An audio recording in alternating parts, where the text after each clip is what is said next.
Modificato anche il piano scolastico della città metropolitana, il linguistico a Chiavari sarà una succursale del Davigo e avrà sede negli spazi dell'Artigianelli attualmente usati dal Caboto. La Rovido di Carasco chiede una risposta all'antitrust per conoscere il proprio futuro. L'azienda di distribuzione giornali denuncia la drastica riduzione delle commesse, 14 lavoratori a rischio. Prosegue l'irruzione di aria fredda anche sul levante della Liguria con temperature in discesa fino a domani. Domenica pomeriggio un passaggio perturbato porterà la neve a quote collinari. L'adorazione e la preghiera sostengono la speranza della diocesi. Appello del vescovo Alberto Tanasini ad aderire alla comunità Pro Mundi Vita che si impegna nella preghiera per le vocazioni. Rapallo rinnova il suo legame con Maria, rievocata la seduta consigliare di 70 anni fa che volle la M Mariana nello stemma comunale. Buongiorno a tutti, ben ritrovati al TG13. Anche la città metropolitana di Genova, con una modifica al proprio piano di dimensionamento scolastico 2019-2020, apre all'arrivo a Chiavari di una sede distaccata del Davigo di Rapallo, che offrirà agli studenti la possibilità di frequentare il liceo linguistico. Il corso di studi sarà ospitato nei locali dell'Istituto Bancalari Artigianelli, dove attualmente si trova una succursale dell'Istituto Caboto che sarà ricollocata. Continua anche l'impegno per garantire la partenza di una classe all'Agrario Marsano a San Colombano Certenoli. Sentiamo. Sicuramente lo scopo di Città Metropolitana non era quello di avere una sede, una scuola specifica, ma bensì che i nostri ragazzi potessero andare al liceo linguistico a Chiavari, sia per i ragazzi di Chiavari sia per i ragazzi di tutto il territorio del Tigullio. È stata trovata una soluzione a questo proposito? Le soluzioni di mediazione sono sempre le migliori. Dopo numerosi incontri con Regione, come avevo già indicato che stavamo perorando la causa di una sede a Chiavari del linguistico, siamo riusciti a trovare la soluzione con la Regione che ci ha seguito e ha valorato la nostra tesi di aprire una succursale del Davigo d'Arecco. La sede sarà dall'uscita dell'autostrada di Chiavari, saranno 6 aule, 5 aule più un laboratorio, gli spazi sono più che sufficienti per iniziare, si valuterà in seguito in base alle iscrizioni se saranno necessari nuovi spazi. L'attuale zona occupata dal Caboto che verrà spostato in altre aule cercando di avvicinarlo di più alla sede centrale del Caboto stesso. Si sta lavorando anche per salvare il Marsano, l'istituto agrario di San Colombano Certenoli. Che cosa si sta facendo? Allora, in questa fase è importante che si abbiano il maggior numero di iscrizioni possibili. Sicuramente con numeri molto ridotti, come è successo l'anno scorso, di 7, è difficile l'attivazione di questa scuola, pur essendo una scuola molto importante per il nostro territorio, perché garantisce un presidio sul territorio e non solo, garantisce sicuramente un lavoro. Altre scuole non ti permettono di entrare nel mondo del lavoro subito dopo. Tra le novità nel Tigullio anche la sede distaccata del Natta De Ambrosis a Reggio Aglia. Sì, una sede del Natta De Ambrosis a Reggio Aglio. È stato scelto le scienze applicate perché garantiscono una formazione più ampia possibile, permettendo anche ai ragazzi di scegliere o di cambiare dopo il biennio o il triennio, andando a dare degli esami integrativi per cambiare indirizzo. Questo permetterà ai ragazzi che vogliono rimanere nelle nostre vallate di fermarsi e inoltre permetterà alle famiglie di rimanere sul territorio. Continua la mobilitazione per cercare di salvare la Rovido Saea di Carasco. L'azienda, che dà lavoro a 14 dipendenti e si occupa della distribuzione di giornali e riviste nelle edicole del Levante Ligure fino alla Spezia, nel giro di un anno ha perso oltre l'80% delle commesse a causa di una concorrenza che la ditta definisce sleale. Si sarebbe infatti formato un cartello che avrebbe tagliato fuori la realtà di Carasco, la quale aspetta da un anno la risposta dell'antitrust per un esposto presentato per denunciare questa situazione. Ma sentiamo Eugenio Iaquinandi della Wiltux. Si è arrivati a questa situazione a causa di una serie di disdette di grossi gruppi editoriali rivolte alla Rovido Saea in favore di altri distributori non solo non del territorio, ma che hanno addirittura delle partecipazioni l'uno con l'altro, un gruppo editoriale con l'altro. Si sospetta un cartello, a questo proposito è in corso una causa legale promossa dall'azienda nei confronti dell'antitrust. L'azienda aspetta risposte per sapere quale sarà il suo futuro. Ecco, possiamo riassumere che il sentore che si stia costituendo una sorta di, come ha detto lei, cartello è evidente, ragione per la quale l'impresa ha intentato, diciamo, un esposto e una causa legale all'antitrust che ormai un anno fa, nel novembre del 2017, ha acquisito, diciamo, gli atti e che ad oggi, dicembre 2018, non ha ancora espresso il proprio giudizio in merito. Oggi, dopo un anno e ulteriori disdette, chiaramente questa impresa rischia di fatto, con queste tempistiche, di essere stritolata da questo sistema. In ballo c'è il futuro di 14 dipendenti più la titolarità dell'azienda. I giornalai in questo caso cosa possono fare per supportare comunque l'attività e il servizio messo in campo dalla Rovido?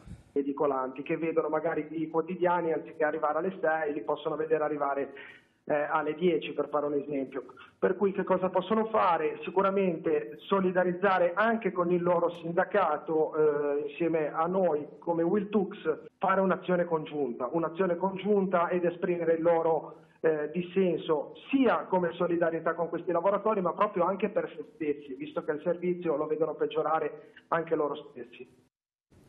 L'incasso complessivo dall'imposta di soggiorno per Sestri Levante ammonta a 284.000 euro. Trovate questa notizia anche sul nostro sito teleradiopace.com. La cifra è stata ufficializzata nel corso della riunione della Conferenza del Turismo indetta per condividere il rendiconto relativo all'utilizzo dei proventi derivanti dalla sua applicazione.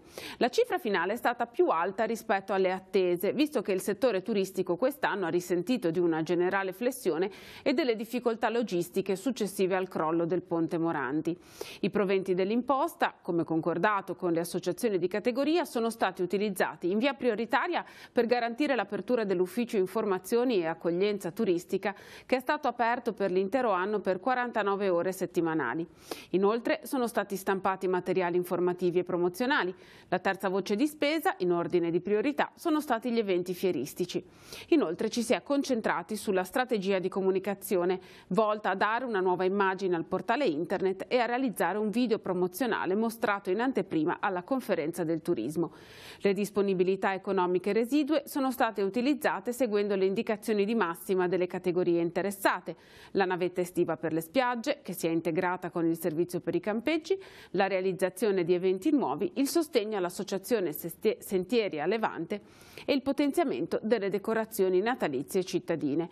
Il 40% dei proventi dell'imposta di soggiorno, che poteva essere utilizzato dall'amministrazione comunale, è stato destinato alla cura delle palme dei 2 lungomare cittadini e al potenziamento della pulizia delle spiagge. Fine d'anno di consigli comunali a Rapallo. Ieri sera sono state approvate le aliquote IMU e TASI per il 2019, che restano invariate. Approvate anche in maniera unanime alcune ratifiche di variazioni di bilancio necessarie per coprire le somme urgenze del post mareggiata. È stata varata anche la proroga al finanziamento per ATP per il nuovo anno. Il Consiglio Comunale si riunirà nuovamente giovedì 20 dicembre alle 21. All'ordine del giorno in questo caso ci saranno le aliquote TASI e COSAP, che non sono state discusse nella seduta di ieri sera per ragioni di natura tecnica, e 2 pratiche piuttosto corpose, ovvero lo svincolo parziale degli alberghetti di via Gramsci e la trasformazione da residenziale ad alberghiero dell'edificio che insiste sulla strettoia di San Michele di Pagana. Un appello ad aderire alla comunità Promundi Vita, che si impegna nell'adorazione eucaristica e nella preghiera per le vocazioni. Lo ha formulato il vescovo Alberto Tanasini al termine della celebrazione della messa per le persone che svolgono questo servizio nella cappella del seminario. Non hanno un valore secondario, l'adorazione eucaristica e la preghiera per le vocazioni, anzi, questo servizio svolto nella semplicità dalla comunità Pro Mundi Vita ha una importanza fondamentale per tutta la comunità diocesana. Il vescovo Alberto Tanasini lo ha messo in luce formulando un appello al termine della celebrazione eucaristica presieduta nella cappella del seminario alla conclusione dell'anno di impegno per i volontari del gruppo. Un appello ad altre persone, a nuovi volontari, ad aderire formalmente all'associazione ma anche semplicemente a prendere l'impegno della preghiera. Credo che sia un impegno che davvero in un qualche modo sostiene tutto il desiderio della nostra Chiesa di essere fedele al Signore, annunciatrice del Vangelo, sostenitrice della bontà degli uomini, desiderosi della salvezza, quindi della gioia, della felicità, quella vera, quella che nasce dal profondo del cuore. Un appello dunque largo, motivato, rivolto a tutti. Mi rivolgo, mi permetto di dire, in particolare ai giovani. Non trascurate questa possibilità. Lo faccio anche perché noto che quando si offre a loro la possibilità di pregare davanti al Santissimo lo fanno volentieri e quindi venite qui, date un po' del vostro tempo al Signore. Chi si impegna nell'adorazione sceglie un turno settimanale ogni giorno, dal lunedì al venerdì, tranne il giovedì, fra le 15 e le 17 nella cappella del seminario, oppure il giovedì dalle 17 alle 18 in cattedrale. Quest'anno il gruppo ha registrato un seppur lieve incremento delle presenze. La fedeltà c'è, ecco. Poi d'altra parte noi non abbiamo mai atteso folle, ma persone che vengono con l'intenzione di adorare anzitutto e con una domanda al Signore che è quella delle vocazioni. Quando il Signore è al centro di tutto, e però per avere il contatto col Signore abbiamo bisogno di pregare, di metterci in contatto, di accogliere il Signore che ci vuole bene. Ecco. Il Signore ti dà tanto, veramente, con la preghiera è tutto, che ti dà la forza di andare avanti, cresci. È importante pregare per gli altri, per i seminaristi, per tutto. Per me è una cosa, l'ho scoperta, importantissima. Presepe vivente per le vie di Chiavari. Lo realizzerà domani la Scuola Maria Luigia in collaborazione con la parrocchia di Rupinaro. Il ritrovo è fissato per le 16 in piazza Nostra Signora dell'Orto. Mestieri e personaggi particolari prenderanno vita nell'attesa di ciò che avverrà nella Notte Santa. Il pastore dormiente, Benino, ridestato da un sogno angelico, inviterà tutti a recarsi verso la capanna. Bambini e insegnanti si metteranno in cammino per le vie del centro e si fermeranno in adorazione in piazza San Giacomo di Rupinaro, dove tra canti tradizionali e Christmas Carol, con la collaborazione dell'Associazione Amici di Simone Tanturli, verrà offerta la cioccolata calda. Il gesto si concluderà attorno alle 19. Nel cammino dell'Avvento, le Lampade Ardenti, il gruppo che svolge il servizio di adorazione eucaristica notturna al Centro Benedetto Acquarone di Chiavari, si ritrova ogni anno per la celebrazione dell'Eucaristia, aperta come sempre a parrocchie, gruppi, associazioni e movimenti ecclesiali della diocesi di Chiavari. Quest'anno l'appuntamento è per domani pomeriggio alle 17:30 al Centro Benedetto Acquarone. La celebrazione della messa sarà presieduta dal vescovo di Pavia, Monsignor Corrado Sanguinetti. Ora diamo uno sguardo alle previsioni meteo perché prosegue l'irruzione di aria fredda anche sul levante della Liguria con temperature che sono previste in discesa fino alla giornata di domani. Domenica pomeriggio un passaggio perturbato potrebbe portare la neve anche a quote collinari. È arrivato il freddo, si vedrà qualche fiocco di neve svolazzare anche da noi? Sì, oggi il picco del freddo è in quota con temperature pesantemente sotto zero, arriviamo sul Monte Bue a meno 10, meno 9,8 per la precisione registrate dalla nostra centralina. Questo gelo pesante in quota tenderà un pochino a riassorbirsi nelle prossime ore a cavallo di questo weekend, ma domani il freddo verrà trasportato al suolo complice l'attenuazione dei venti settentrionali, quindi ci aspettiamo delle minime sotto zero su tutto il fondovalle ligure, anche pesantemente sotto zero nelle conche più riparate, e anche la costa potrebbe avere una diminuzione di 4-5 gradi rispetto a quelli odierni, quindi avere il picco appunto di freddo si registrerà domani mattina. Poi mano a mano le temperature proseguiranno verso un aumento. Si attende l'arrivo di una perturbazione nella giornata di domenica, porterà la neve? Allora, domani una giornata intanto stabile, seppur fredda come abbiamo detto al mattino, quindi direi cielo prevalentemente sereno. Nel corso della giornata di domenica aumento della nuvolosità e prime precipitazioni sul settore centrale.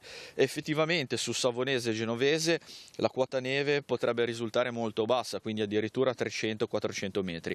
Qui a Levante si partirà un po' più in alto, quindi partiamo da 700-800 metri, ma poi quota neve in aumento, per cui sì, l'Appennino verrà imbiancato. Quale sarà poi la tendenza per la settimana in vista anche del Natale? Un proseguo stabile con un ritorno dell'alta pressione, un promontorio piuttosto veloce e mobile, che quindi porterà martedì, ma già da lunedì, delle schiarite, martedì e mercoledì stabile. Possibile invece fronte atlantico, quindi uno scenario un po' più autunnale, soprattutto nella giornata di giovedì, quindi con flussi da sud e ritorno delle piogge. Da quest'anno torna la possibilità di sostenere l'attività di Limet attraverso l'acquisto del calendario 2019. Nei 12 mesi della pubblicazione sono state pubblicate le foto più belle dei soci e degli appassionati, votate attraverso i canali social dell'Associazione Ligure di Meteorologia. Si può avere il calendario Limet in due modi: acquistandolo direttamente online sul sito internet www.centrometeoligure.it oppure acquistandolo in uno dei punti di ritiro, fissando un appuntamento con un distributore volontario. Anche in questo caso il punto di riferimento è comunque il sito internet dell'associazione. Rapallo ha rinnovato il suo legame con la patrona Nostra Signora di Montallegro, sancito anche ufficialmente 70 anni fa con l'iscrizione della M Mariana all'interno dello stemma comunale. Nella sala consigliare è stata rievocata la seduta solenne del 1948. Il 28 novembre del 1948 il Consiglio Comunale di Rapallo decise di inserire nello stemma del comune la lettera M, iniziale del nome di Maria, quale segno del legame fra la città e la patrona, venerata sotto il titolo di Nostra Signora di Montallegro. 70 anni fa i consiglieri votarono sì in maniera unanime. Oggi il Consiglio ha rievocato quella seduta solenne su proposta di Nadia Molinaris. Un segno di grande riconoscimento, di gratitudine verso la nostra patrona, che si consolida, ripeto, di padre in figlio, di famiglia in famiglia, e che ancora recentemente nella peraltro gravissima vicenda della mareggiata del 29-30 ottobre scorso, che ha portato purtroppo tantissimi danni, e però abbiamo avvertito la presenza protettrice della nostra patrona e grazie a Dio è proprio un miracolo, non ci sono state vittime. Questo gesto fu un po' anche per ringraziare la fine della guerra e ringraziare la Madonna che ci aveva preservato, quindi racchiudeva un giorno di festa in tutti i sensi. Era la prima seduta dell'Italia repubblicana, era finita la guerra e soprattutto si voleva dire grazie. Alla rievocazione erano presenti anche l'arciprete Don Stefano Curotto e il rettore del santuario di Montallegro Don Gianluca Trovato. Il Circolo della Pulce ha donato al comune la riproduzione di uno stemma realizzata in pizzo al tombolo. Lo stemma è stato consegnato dalle rappresentanti di generazioni diverse, una donna che ricorda quella seduta solenne di 70 anni fa ed una bambina. Abbiamo fatto fare uno stemma del comune in pizzo al tombolo, che è stato da quest'estate eseguito con 310 fuselli a filo unico, per racchiudere proprio all'interno di questa targa tutto: storia, cultura, tradizione e la bellezza delle nostre mani anche, che sanno lavorare. Il pizzo al tombolo è stato eseguito dalla scuola di tombolo di Fili Meravigliosi e direi nella persona di Michela Cucicea, che si è veramente dedicata con passione, anche perché è molto legata sia, diciamo, a quello che è la tradizione e sia al santuario. CISL amplia i propri servizi a tutela dei consumatori e degli utenti, con particolare riferimento alle persone anziane e pensionate che molto di frequente sono vittime di truffe e raggiri. Adiconsum, CISL e SICET, rispettivamente Associazione a difesa dei consumatori e Sindacato degli inquilini, aprono dunque un nuovo sportello a Rapallo e ampliano il loro servizio a Chiavari. Gli orari sono questi: gli uffici di Chiavari in via Vinelli saranno aperti il lunedì e il giovedì dalle 15 alle 18, mentre a Rapallo in via Trieste il martedì e il venerdì sempre dalle 15 alle 18. Ora la rassegna stampa, poi gli ultimi aggiornamenti. Il modello Lodi, bambini discriminati, così titola Avvenire. Il tribunale condanna il comune fuorilegge il regolamento mense che penalizza gli stranieri. Per il giudice neppure le correzioni apportate dopo l'esplosione del caso sanano le ingiustizie, e il direttore di Avvenire Marco Tarquinio dice: l'umanità né di sinistra né di destra, politiche e parole ingiuste. Nelle carceri 10.000 detenuti oltre il limite, celle sovraffollate, suicidi, torna l'emergenza nei penitenziari, il capo del DAP, nuova edilizia e riammissioni. L'Europa vuole di più, tria Lima la manovra, e intanto la Commissione e il Governo vanno verso l'intesa Draghi, il quantitative easing finisce. E andiamo adesso all'interno di Avvenire, dove c'è questo caso, questa storia raccontata: per 5 giorni in ostaggio a Malpensa, permesso revocato, così Hani è stata trattenuta nello scalo e rimandata a Cuba. La donna, che lavora regolarmente in Italia, ha denunciato di essere stata messa in una stanza insieme ad altri 18 stranieri, tra loro anche una giovane senegalese incinta. Veniamo al secolo XIX, autostrade fa ricorso, parla l'amministratore delegato Castellucci, legittima legge che ci esclude ma non fermiamo i lavori. E poi per le vittime 50 milioni, con l'accordo sui risarcimenti i familiari non si costituiranno parte civile al processo sul Ponte Morandi. Per la ricostruzione a un passo l'incarico a Fincantieri, cambia il team della demolizione. E poi scontro a fuoco, ucciso il killer, non si era mosso da Strasburgo, l'attacco ai mercatini nella città francese. Ritornando a Genova, Toninelli dà il via libera al terzo valico, ma modifichiamo il progetto. Sempre dal secolo XIX, l'Accarel di Portofino, via Ponteggia e Cemento dal sentiero delle Gave, interviene anche la sovrintendenza. Turismo in calo nel Levante, hotel a rischio cassa integrazione, vediamo nelle pagine del Levante, albergatori perse migliaia di presenze e il crollo salva soltanto Chiavari, 10 mesi di sofferenza per Natale, previsioni drammatiche, e ci chi sta muovendo per chiedere la cassa integrazione. Le strutture a 1-2 stelle soffrono più la concorrenza delle case vacanze. E il direttore dell'Excelsior Verdin, nonché presidente del Federalberghi Ugal: la gente ci chiama e molti vanno altrove, bisogna subito ricostruire. Ancora dal Levante, ciao Sandro, Sesti Levante non dimentica, l'ultimo saluto a Sandro Pistacchi, giornalista già corrispondente del secolo XIX, l'abbraccio forte e affettuoso della città e della famiglia. Donicardi, in lui tanta semplicità e premura verso gli altri e molti segni di affetto.